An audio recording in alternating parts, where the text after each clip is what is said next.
এটা দেখছেন কলার গাছের ভিতরের অংশ। অনেকে কাঞ্জাল বলে, অনেকে আঠা বলে, অনেকে কি বলে জানি না। আমি আজকে এটা রান্না করব।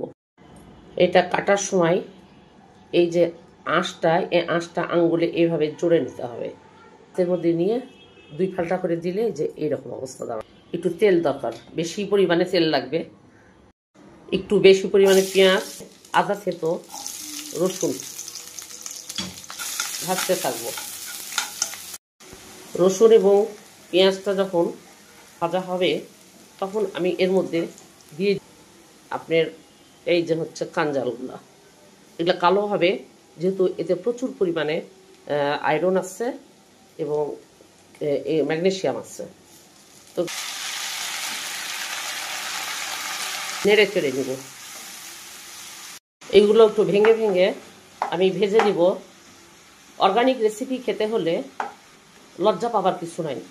দেশীয় খাবার, এগুলোর মধ্যে কোনো মানে রাসায়নিক সার বা কোনো রকমের মেডিসিন প্রয়োগ করা হয় না।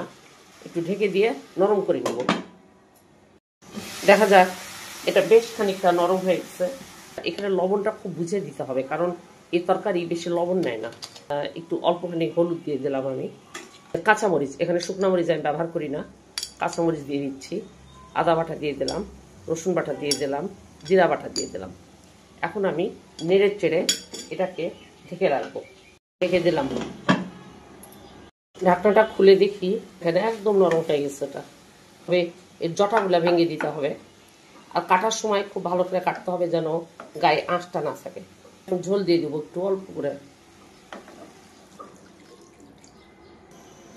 আর এখন আমি এর মধ্যে দিয়ে দিব মাছ, দেশি ট্যাংরা, হলুদ আর মরিচ দিয়ে এটা মেখে রেখেছিলাম, এটা দিয়ে দেবো।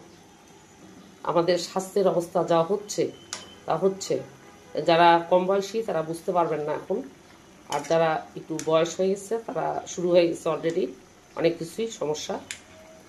তো আমি সেই দিকে ইয়ে করেই রান্না করি। আমি নিজেও খাই, আমার পরিবারকেও খেতে এগুলোকে সাহায্য করি। কারণ যদি আমি এটা অভ্যাস না করি তাহলে আমার ফ্যামিলির লোকজন অভ্যস্ত হবে না এটাতে। এবং অর্গানিক ফুডের ব্যাপার, সেটা লক্ষ্য রাখতে হবে। রান্নার মাঝপথে আমি একটু উঠায় দেখি কি অবস্থাটা।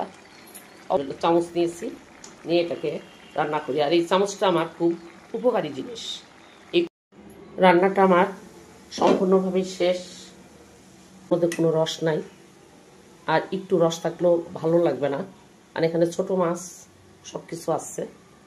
রান্নাটা আমার এই মুহূর্তে এখানেই শেষ। তো বন্ধুরা, আপনাদের কেমন লাগলো কমেন্ট বক্সে অবশ্যই জানিয়ে যেতে ভুলবেন না। আমি মাহবুবাজ ব্লগ আপনাদের সাথে আছি সব সময়।